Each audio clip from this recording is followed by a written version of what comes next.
السلام علیکم dear students, کیسے ہیں آپ لوگ؟ امید ہے خیریت سے ہوں گے۔ تو بیٹا ایک اور لیکچر میں آج ہم نے ایکسکریشن ان ورٹیبریٹس کی بات کرنی ہے، یعنی ورٹیبریٹس کیسے ایکسکریشن کرتے ہیں۔ تو انسیسٹر ورٹیبریٹ یعنی ورٹیبریٹ کے انسیسٹر جن کا نام ہے جی invertebrate کارڈیٹس have segmentally arranged excretory structures throughout the body like metanephridia in earthworm. Invertebrate chordate جو کہ انسیسٹر ہیں ورٹیبریٹ کے، ان میں سیگمنٹلی ارینجڈ ایکسکریٹری اسٹرکچرس ہیں تھرو آؤٹ دا باڈی، پوری باڈی میں، لائک میٹانیفریڈیا ان ارتھوم۔ اس نے مثال دی ہے کہ جیسے ارتھوم، کینچوا، سانپا، گڈویا بھی جسے کہتے ہیں، کہ جیسے ارتھوم میں میٹانیفریڈیا ہے۔ This character is well represented in primitive vertebrate hagfishes which have kidney with segmentally arranged tubules. یہ کریکٹر ایک اور اینیمل گروپ میں بھی ہمیں اس کی مشابہت ملتی ہے، اس اوپر والے کریکٹر کی، جس میں کیا ہے جی، کڈنی ہیں with segmentally arranged tubules، یعنی ان میں بھی سیگمنٹیشن ہے جیسے ارتھوم میں ہے اور انورٹیبریٹ کارڈیٹس میں ہے۔ مطلب ان میں سملیرٹی ہے کہ ان میں سیگمنٹلی ارینجڈ ٹیبیولز رکھتے ہیں یہ تینوں group. However, the contrasting development proceed in evolution in other vertebrate with the appearance of kidney۔ مطلب ان میں تو سیگمنٹلی ارینج ایکسکریٹری ٹیبیولز تھیں، لیکن ادر گروپس میں انسیگمنٹڈ ایکسکریٹری ٹیبیول کی ڈیولپمنٹ سٹارٹ ہوئی ادر ورٹیبریٹ میں ود اپیرنس آف کڈنی، مطلب ان میں کڈنی بھی بنے اور کیا بنے جی، سیگمنٹلی ارینجڈ ٹیبیولز بھی بنی۔ کڈنی کنٹین نیومیرس ٹیبیولز، کڈنی میں نیومیرس ٹیبیولز ہوتی ہیں وچ آر ناٹ میٹامیرکلی سیگمنٹڈ، ان میں میٹامیرک سیگمنٹیشن نہیں ہے۔ ٹھیک ہو گیا جی۔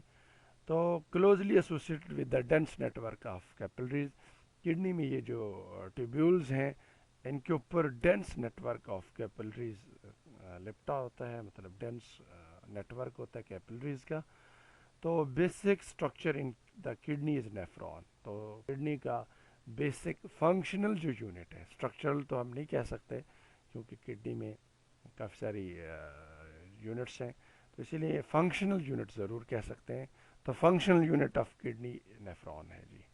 تو اس کے بعد ہے جی ایکسکریشن ان ہیومن۔ تو یہاں پہ تھوڑی ٹائپنگ مسٹیک ہے بیٹا، یہاں پہ اس نے ایکسکریشن ان آئی این ان ہونا این آنا چاہیے تھا، نہیں ہے، ادھر ہیومن میں بھی این مسنگ ہے۔ تو نارمل میکانزم کیا ہے، ایک جنرل بات کر رہے ہیں یہاں پر بک میں، considering the chemical bases of life. جیسا کہ آپ جانتے ہیں کیمیکل بیسز آف لائف کی نا جی، آپ کی باڈی کیمیکل کمپوننٹ سے بنی ہوئی ہے اور اس کی سسٹینیبلٹی، اس کی انحصار بھی میٹابولک پاتھ ویز پہ ہے۔ The generation of waste is primarily done at metabolic level and these are called metabolic waste۔ تو یہ جو ویسٹ ہیں جی، یہ میٹابولزم میں پیدا ہوتی ہیں، یعنی میٹابولک لیول پہ بھی جسے ہم کہہ سکتے ہیں، تو اسی لیے ان ویسٹ کو میٹابولک ویسٹ کہتے ہیں کیونکہ یہ میٹابولزم کے دوران پیدا ہوتی ہیں۔ ٹھیک ہو گیا۔ تو اس کے بعد ہے جی نیکسٹ، ان ویسٹ میں کون کون سی شامل ہیں؟ دیز انکلوڈس یوریا، ان ویسٹ میں یوریا ہو سکتی ہے جو کہ کہاں سے بنتی ہے، میٹابولزم آف امائنو ایسڈ کے رزلٹ میں پیدا ہوتی ہے۔ اسی طرح کریٹن ہے جی، جو کہاں کیسے پیدا ہوتی ہے، پروڈیوس فرام مسل کریٹن، کریٹنین مسل کریٹن سے پیدا ہوتی ہے۔ یورک ایسڈ نیوکلک ایسڈ سے پیدا ہوتی ہے۔ بلیروبن جو کہ اینڈ پروڈکٹ ہے ہیموگلوبن بریک ڈاؤن، ہیموگلوبن جو کہ آکسیجن کیریئر پروٹین ہے، یہ جب اس کی بریک ڈاؤن ہوتی ہے، اس کا جب ٹینیور کمپلیٹ ہو جاتا ہے ہیموگلوبن کی لائف، تو اس کے بعد جب یہ بریک ہوتی ہے تو اس کے اینڈ پروڈکٹ بلیروبن پیدا ہوتا ہے۔ اینڈ میٹابولائٹس آف ویریس ہارمون، اس کے علاوہ ویریس ہارمونز جو ہیں ان کی وہ بھی مطلب جب ان کی بریک ڈاؤن ہوتی ہے، ان کا ٹینیور، ان کا لائف سپین پورا ہوتا ہے، تو ان کے ڈیکے کے نتیجے میں، ان کی بریک ڈاؤن کے نتیجے میں جو پروڈکٹ پیدا ہوتے ہیں وہ بھی ویسٹ میں شامل ہیں۔ تو metabolic waste also include toxin produced within the body are ingested into the body such as pesticide, drugs and food additives۔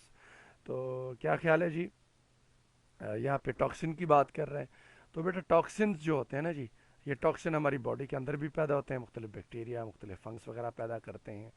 تو یہ ٹاکسن ہماری باڈی میں پیدا ہوتے ہیں، ان کو باہر ریموو کرنا چاہیے. یہ بھی مطلب ویسٹ میں شامل ہوتے ہیں. اس کے علاوہ سم ٹائم ہماری باڈی میں پیسٹیسائڈ یا ٹاکسنس ہماری باڈی میں ہمارے چاہتے ہوئے یا بغیر چاہتے ہوئے ہمیں پتہ بھی سم ٹائم نہیں ہوتا، اور ہماری باڈی میں ٹاکسنز آ جاتے ہیں جس میں پیسٹیسائڈ، ڈرگس اور فوڈ ایڈیٹیوز ہیں، یہ ہماری باڈی میں آ جاتے ہیں. تو ان کو بھی نکالنا ہوتا ہے، تو یہ بھی ویسٹ کا حصہ ہوتے ہیں. تو پیسٹیسائڈ جیسا کہ آپ جانتے ہیں مختلف ایگریکلچر کراپس پہ کیا جاتا ہے. ٹھیک ہو گیا جی. تو ڈرگس جو کہ ہم اینیملس کو بھی دیتے ہیں اور ان سے فوڈ لیتے ہیں، تو ڈرگس، اینیمل ڈرگس بھی ہم تک پہنچ جاتی ہیں by animal product, through animal product.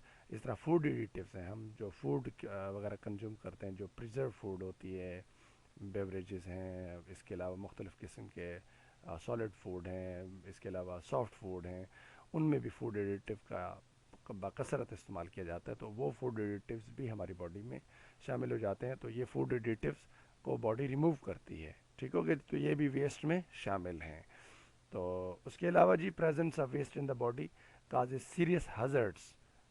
تو یہ جو ویسٹ ہیں، یہ جو ٹاکسنز ہیں، جب ہماری باڈی میں خود پیدا ہو جائیں یا آؤٹ سائڈ سورس سے آئیں، تو یہ سیریس ہزارڈ بہت زیادہ نقصانات کا باعث بنتے ہیں. تو اسی لیے thus they must be eliminated by excretory system. تو ان کو کیا کرنا چاہیے جی؟ ہمارے ایکسکریٹری سسٹم کو چاہیے کہ ان کو ریموو کر دے، ان کو ایلیمینیٹ کر دے. ٹھیک ہو گیا بیٹا. تو یہ آج کا لیکچر تھا. تو مزید آپ کا کوئی کوشچن ہو تو آپ نے مجھ سے کمنٹ سیکشن میں کر لینا ہے. باقی اللہ حافظ، رب رکھ.